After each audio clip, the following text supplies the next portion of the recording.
ကဲအားလုံးပဲမင်္ဂလာပါเนาะကျွန်တော်ရဲ့ရှစ်တော့အကိုတွေမိုက်အားလုံးပဲဒီကျွန်တော်ရဲ့ဒီ Facebook page အကိုတွေမိုက်အားလုံးမင်္ဂလာပါလို့เนาะမင်္ဂလာပါ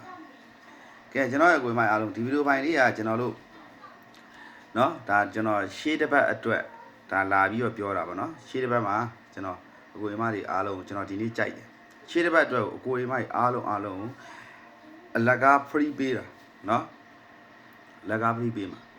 ရှေ့တစ်ပတ်မှာဆိုရင်ကျွန်တော်အရင်ဆုံးစပြီးတော့တင်ပေးမဲ့ဥစ္စာလေးကိုလည်းဒီဗီဒီယိုဖိုင်မှာတခါတည်းကျွန်တော် sharing လုပ်ပေးပါမယ်เนาะ follow လုပ်တာ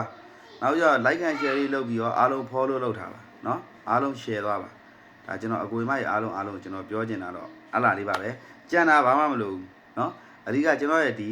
အကောင့်ကလေးကိုတွေ့တာနဲ့ကျွန်တော်နေလိုက်အကောင့်ကလေးကိုတွေ့တာနဲ့ follow လုပ် like and share လုပ်ပါเนาะအဓိကတော့ပြောမယ်ဆိုရင်တော့ကျွန်တော်ရဲ့ကိုမကြီးတချို့မသိတဲ့အကိုမတွေကြတော့အကောက်ကိုအပ်ထားပါလို့ပြောเนาะ follow လုပ်ထားတဲ့အကိုမကြီးအားလုံးကိုကျွန်တော်အကောက်ပြန်ပြီးတော့လက်ခံပေးမယ်เนาะကျွန်တော်တီးတဲ့အထက်မှာ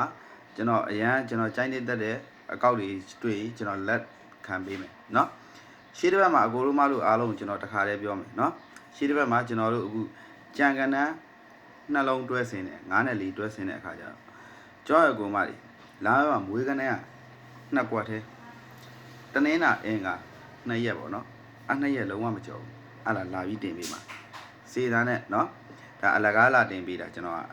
အားကြောင့်ကျွန်တော်ရဲ့ဒီစေတနာ Facebook page လေးကိုတွေးတဲ့အခါကျရင် follow လုပ်ထားပါလို့ပြောနောက်ပြီးတော့ကျွန်တော်ကတောင်းအကောက်ကိုပြန်ပြီးတော့ drop ဘိုင်းမပြန်ပေးဘူးနောက်ပြီးကြတော့တောင်းကျွန်တော်အကောက်ကိုဟိုဖလန့်ပြန်ပြီးတော့လက်သင့်မခံဘူးပေါ့နော်အားကြောင့်အခုကျွန်တော်လက်သင့်ခံပေးမယ်ဘာဖြစ်လို့လက်သင့်ခံပေးမှာဆိုအကိုရီမကြီးအားလုံးဒါနှောင်နဲ့တွေးရအောင်လို့နော်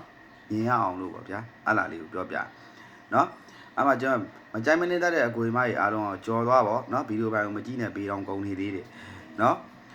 ကျွန်တော်စေတနာနဲ့အားလုံးပဲကျွန်တော်စကားပြောရင်လည်းပြတ်တယ်ရှင်းတယ်နော်နားမလည်လားရှင်းတယ်မေးနောက်ပြီးတော့ကျွန်တော်ကဒီကောက်မှာကျွန်တော်အားလုံးတင်ပေးတာလေအားလုံးသိတဲ့အတိုင်းပဲနော်ကဲအားလုံးပဲကြောက်ကိုမကြီးလာဘက်မှာအရင်ဆုံးဘာကိုတင်မလဲဆိုရင်ကျွန်တော်တို့အင်္ဂါမကျော်ဒါပတ်တီးနဲ့နောက်ပြီးကြတော့ကျွန်တော်တို့အင်္ဂါမကျော်မွေးနှစ်ကွက်ကျွန်တော်တင်ပေးမယ်ဒီညနေ6ထွက်ရင်တကွက်ထဲရှေ့တစ်ပတ်မှာเนาะဒါကျွန်တော်ပြောရင်2ရက်မကျော်ရှေ့တစ်ပတ်မှာဒီညနေအတွက်ကိုလည်းကျွန်တော်6ကိုပေးထားပါလေ6ကိုပေးထားတဲ့မှာ6ဘူးရယ်6 5ရယ်6 4ရယ်6 3ရယ်အဲ့4ကွက်ကိုလုံးဝမမီးနဲ့เนาะ6ဘူး6 5 6 4 6 3เนาะကဲအားလုံးပဲဒီညနေတယ်ကံကောင်းကြပါစေเนาะဒီဗီဒီယိုပိုင်းလေးကိုကြည့်တဲ့အကိုမိုက်အားလုံးစိတ်ရှမ်းသာကြီးကိုယ်ကျမ်းမာကြီးနဲ့ပြည့်စုံကြပါစေလို့ကျွန်တော်နီလာဒီညာအနေနဲ့မေတ္တာပို့ပါတယ်เนาะကဲအားလုံးပဲအသက်ရှူတိုင်းငွေတွေဝင်ပါလိမ့်ဗျာ